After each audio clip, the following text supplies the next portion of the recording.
జైలుకి హాజరుపరిచేటప్పుడు ఏమి జరిగింది అనేటువంటిది అందరం చూసాం, లోకమంతా చూసింది, రాష్ట్రం అంతా చూసింది, ప్రజలందరూ చూశారు ఏ విధంగా ఆ వ్యక్తి అనేటువంటి వాడు వ్యవహరించాడో, ఏ విధంగా నేరుగా వెళ్ళి అతని మీద దాడి చేశాడు అనేటువంటిది. కాబట్టి జగన్మోహన్ రెడ్డి గారు నిన్న మాట్లాడినటువంటి మాట పిన్నెల్లి రామకృష్ణారెడ్డికి కావచ్చు, మిగతా వాళ్ళందరం కూడా సిద్ధంగా ఉన్నాం. రాజకీయాల్లోకి వచ్చిన తర్వాత అరెస్టులకో జైళ్ళకో వీటికి ఏటికి భయపడేది ఉండదు. మేము దేనికైనా సిద్ధంగా ఉన్నాం, ప్రజల పక్షాన నిలబడతాం, పోరాడతాం అనేది చెప్పడంతో పాటు చంద్రబాబు నాయుడుకి ఒక మాట చెప్పాడు. మీరు ఇప్పుడు దాకా మీకు దాదాపుగా 4 రోజులు గడిచాయి, మీకు అధికారం ఇచ్చినటువంటి కైపు నెత్తికెక్కుతూ పోతుంది తప్ప ఆ నిషా తగ్గడం లేదు. కాబట్టి ఆ నిషా తగ్గడానికి మేము కూడా ఎదురుదాడులకి స్పందిస్తాం, మేము కూడా అవసరమైతే ధీటుగా సమాధానం చెప్తాం. మాకు సంబంధించినటువంటి ఆస్తుల జోలుకో, మాకు సంబంధించినటువంటి వ్యక్తుల మీద దాడులకో, మాకు సంబంధించినటువంటి వ్యక్తులకు ప్రాణాలు తీయడానికి వస్తే మేము అదే ధీటుగా స్పందిస్తామని చెప్పడం జరిగింది. ఎంత దారుణం అంటే, నిద్ర లేస్తే వైఎస్ఆర్ కాంగ్రెస్ పార్టీ వాళ్ళ మీద మీరు దాడులు జరుపుతూ, దాని మీద మరలా ఎవరన్నా వెళ్తే వైఎస్ఆర్ కాంగ్రెస్ పార్టీ వాళ్ళ మీదనే కేసులు పెడుతూ, అన్ని దగ్గరలో 307లే. పాప నేను జగన్మోహన్ రెడ్డి గారు అక్కడికి వెళితే చాలామంది వచ్చారు, అయ్యా మా అందరి మీద 307లు పెట్టి మా ఆడవాళ్ళతో సహా లోపల వేస్తున్నారు వైఎస్ఆర్ కాంగ్రెస్ పార్టీకి సంబంధించి.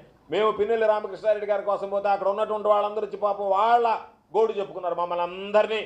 మొన్న ఈ 4 రోజుల లోపల వైఎస్ఆర్ కాంగ్రెస్ పార్టీ వాళ్ళమని చెప్పి మా మీద కేసులు బనాయించి వేశారని చెప్పి అక్కడ ఉన్నటువంటి మహిళలు పాప మా కుటుంబ సభ్యులు వచ్చి బోరును విలపించినటువంటి పరిస్థితి. కాబట్టి ఒక పక్క దాడులు చేస్తూ, ప్రజలకు సంబంధించినటువంటి ప్రాణాలను హరిస్తూ, వాళ్ళ ఆస్తుల మీద దాడి చేస్తూ, విధ్వంసం సృష్టిస్తూ, మరలా మీకు సంబంధించినటువంటి అనుకూల మీడియాలో వాళ్ళ మీద దాడులు జరిగాయని చెప్పి రాసుకునేటువంటి నీచ స్థితికి మీరు దిగజారిపోతే, దాని మీద మీకు సంబంధించినటువంటి మంత్రులందరూ మాట్లాడుతుంటే ఆ పేపర్లు చూడడానికి చదవడానికే ఈరోజు సిగ్గుగా ఉండేటువంటి పరిస్థితి. కాబట్టి ప్రజలు కూడా గమనిస్తున్నారు ఈ ప్రభుత్వం ఏ విధంగా పనిచేస్తుంది అనేటువంటిది. జగన్మోహన్ రెడ్డి గారు నిన్న చెప్పినటువంటి దాంట్లో మీరు వక్ర భాష్యం, దానికి లేనిపోనివి. ఎందుకంటే ఎంత ఎక్కువ మంది జగన్మోహన్ రెడ్డి గారికి వ్యతిరేకంగా మాట్లాడితే చంద్రబాబు నాయుడు దగ్గర అన్ని మార్కులు పడతాయనేటువంటి తపన తాపత్రయం కనపడుతుంది తప్ప హేతుబద్ధంగా ఇదిగో జగన్మోహన్ రెడ్డి గారు చెప్పినటువంటి వాదనలో పసలేదు, జగన్మోహన్ రెడ్డి గారు చెప్పింది ఇది కాదు, జగన్మోహన్ రెడ్డి గారు ఈ విధంగా మాట్లాడడం కరెక్ట్ కాదని చెప్పలేకపోతున్నారు. కాబట్టి వీటిని దృష్టిలో పెట్టుకొని నిన్న జగన్మోహన్ రెడ్డి గారి పర్యటన, వేలాదిగా జనం తెదరులు వచ్చారంటేనే జగన్మోహన్ రెడ్డి గారికి వన్నె తరగనటువంటి అభిమానం, చెక్కు చెదరినటువంటి ప్రజా ఆదరణ నిన్న చూసాం.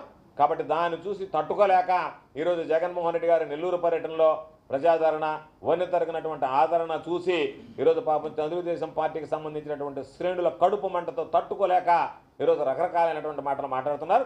జగన్మోహన్ రెడ్డి గారి పర్యటన పూర్తి కాకముందు నిన్న నుంచే వైఎస్ఆర్ కాంగ్రెస్ పార్టీ శ్రేణుల మీద వాళ్ళ మీద దాడులు జరపడంతో పాటు వైఎస్ఆర్ కాంగ్రెస్ పార్టీకి సంబంధించి జగన్మోహన్ రెడ్డి గారి మీద ఆయన జైలుకి వెళ్ళడమే నేరం ఉన్నట్టుగా, ఆయన ఏదో చేయకూడనటువంటి తప్పు చేసినట్టుగా రకరకాలైనటువంటి వ్యాఖ్యానాలు చేయడం మొదలుపెట్టారు. కాబట్టి జరిగినటువంటి వాస్తవం ఇది. జగన్మోహన్ రెడ్డి గారు చంద్రబాబు నాయుడు గారిని మా వారి మీద కనుక ఇదే దాడులు కొనసాగితే ఖచ్చితంగా ప్రతి దాడులు ఉంటాయి, యాక్షన్కి రియాక్షన్ ఉంటుంది అని హెచ్చరించడం జరిగింది. దీనిని ఎవ్వరూ ఖండించాల్సినటువంటి పని లేదు. మీరు ఖండిస్తున్నారు అంటే దాని అర్థం మేము దాడులు చేస్తున్నాం, దాడులు చేశాం, దాడులకు పూనుకుంటున్నాం, అయినా మీరు గమ్ముకుండాల్సిందే, దాడులను ఖండించకూడదని జగన్మోహన్ రెడ్డి గారికి మీరు సమాధానం చెప్పదలుచుకున్నారనేటువంటి దాని మీద మీరు మాట్లాడండి తప్ప జగన్మోహన్ రెడ్డి గారు మాట్లాడినటువంటి అక్షర సత్యాలు, వాస్తవాలు సంబంధం లేని కేసులో ఆ సిఐ దగ్గర మీరు తీసుకువెళ్ళి ఆ సిఐ దగ్గర కేసు పెట్టించి నారాయణ స్వామి అనే సిఐ మీద, దాని మీద ఈరోజు 307 మోపి ఈరోజు పిన్నెల్లి రామకృష్ణారెడ్డి అనేటువంటి వ్యక్తిని దౌర్జన్యంగా పాపం తీసుకొచ్చి ఈరోజు నిర్బంధించడం, ఆయన మీద దౌర్జన్యంగా ప్రవర్తించడం అనేటువంటి దాన్ని ఖండిస్తున్నాం. తప్పనిసరిగా జగన్మోహన్ రెడ్డి గారు ఏదైతే చెప్పాడో అదే బాటలో రాబోయేటువంటి రోజుల్లో వైఎస్ఆర్ కాంగ్రెస్ పార్టీ శ్రేణులకు అండగా నిలుస్తాం, ధైర్యంగా పోరాడమని చెప్తాం. మా జోలికొస్తే ఎవరిని కూడా ఉపేక్షించేది ఉండదు. కాబట్టి మేము మరలా ఈరోజు జగన్మోహన్ రెడ్డి గారి సైనికులుగా హెచ్చరిస్తున్నాం. ఎవరన్నా వైఎస్ఆర్ కాంగ్రెస్ పార్టీకి సంబంధించినటువంటి వ్యక్తుల మీద అకారణంగా మీరు దాడులు చేయడానికి ప్రయత్నిస్తే ప్రతిఘటన తీవ్రంగానే ఉండబోతుంది అనేటువంటి విషయాన్ని ఈ సందర్భంగా మీకు తెలియజేస్తున్నాం.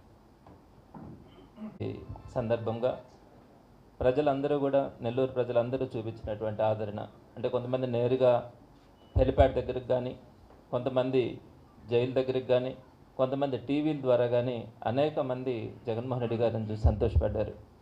దీన్ని చూసిన ప్రతి ఒక్కరు కూడా, ప్రతిపక్షాలతో సహా ప్రతి ఒక్కరు కూడా జగన్మోహన్ రెడ్డి గారి మీద ఇంత ఆదరణ ప్రజల్లో ఉందా అని ఆశ్చర్యపోయే రీతిలో ప్రజలందరూ కూడా ఆయన కాన్వాయ్ పోయినంత దూరం కూడా పక్కన బైకులు వేసుకొని కానీ జనాలు కానీ ఆయనకు చూపించినటువంటి ఆదరణ అద్భుతంగా ఉంది. ప్రతి ఒక్కరికి కూడా పేరు పేరున ధన్యవాదాలు, నమస్కారాలు కూడా తెలియజేస్తూ ఉన్నాం. అయితే ఈ సందర్భంగా నెల్లూరు జిల్లా పర్యటన ఖరారైన ఆ 2 రోజుల సమయంలో ప్రతి నిమిషంలో కూడా అధికారుల నుంచి మాకు ప్రతిస్పందనే వస్తూ ఉండేది. ఎక్కడ కూడా పెట్టినటువంటి పర్మిషన్స్కి రిజెక్ట్ కావడం కానీ, లేకుంటే జాప్యం కానీ, అసలు ఇది జరుగుతుందా లేదా అనిపించేటంతగా వారి నుంచి ఆ కార్యక్రమాలు రావడం, అన్నింటినీ కూడా పెద్దలందరి సహకారంతో వీటన్నిటినీ కూడా దిగ్విజయంగా పూర్తి చేసుకోవడం, జగన్మోహన్ రెడ్డి గారి సభగా అంటే ఆయన రావడం కానీ, పిన్నెల్లి రామకృష్ణారెడ్డి గారిని పరామర్శించడం కానీ, ఈ ప్రాసెస్ అంతా కూడా ఈ ప్రజలందరి మద్దతుతో ఒక సక్సెస్ఫుల్గా కంప్లీట్ అయింది. అందరికీ కూడా నాయకులకు కానీ, కార్యకర్తలకు కానీ, ప్రతి ఒక్కరికి కూడా పేరు పేరున ధన్యవాదాలు తెలియజేస్తా ఉన్నాము. ఈ సందర్భంగా జగన్మోహన్ రెడ్డి గారు కానీ, రెడ్డి గారు కానీ కోట్ చేసినటువంటి అంశాల్లో ఒక 2 పాయింట్స్ని నేను కూడా మీ దృష్టికి తీసుకొని వస్తా ఉన్నాను. ఒకటి, పిన్నెల్లి రామకృష్ణారెడ్డి గారిని ఈవీఎంలు ధ్వంసం చేసిన కేసు, అది మే 13వ తారీఖున ఎలక్షన్ జరిగితే ఆ సందర్భంగా అది జరిగింది. అయితే దానికి సంబంధించి కేసు పెట్టడం, ఆ కేసులో బెయిల్ రావడం కూడా జరిగింది. అయితే ఇప్పుడు చాలామంది ఈవీఎంలు ధ్వంసం చేసిన కేసులో సంబంధించినటువంటి పిన్నెల్లి రామకృష్ణారెడ్డి గారిని పరామర్శించడానికి వచ్చినారు జగన్మోహన్ రెడ్డి గారు ప్రత్యేకంగా 25 లక్షలు ఖర్చు పెట్టి అనే పదాన్ని వాడుతూ ఉన్నారు. అయితే జగన్మోహన్ రెడ్డి గారు తను నమ్ముకున్నటువంటి ఒక నాయకుడికి, వైఎస్ఆర్సీపీలో సిన్సియర్గా పనిచేస్తున్నటువంటి కార్యకర్త కోసం ఎంతటి శ్రమనైనా ఓర్చుకుంటారు, ఎంత ఖర్చైనా బరాయిస్తారు అనే ఒక ఉదాహరణగా పిన్నెల్లి రామకృష్ణారెడ్డి గారి కోసం ప్రత్యేకంగా తాడేపల్లి నుంచి నెల్లూరుకి రావడం, ఆయన్ని పరామర్శించడం కూడా జరిగింది. ఈ సందర్భంగా నేను మీకు ఒక 2 విషయాలు తెలియజేస్తా ఉన్నాను. మే 13వ తారీఖు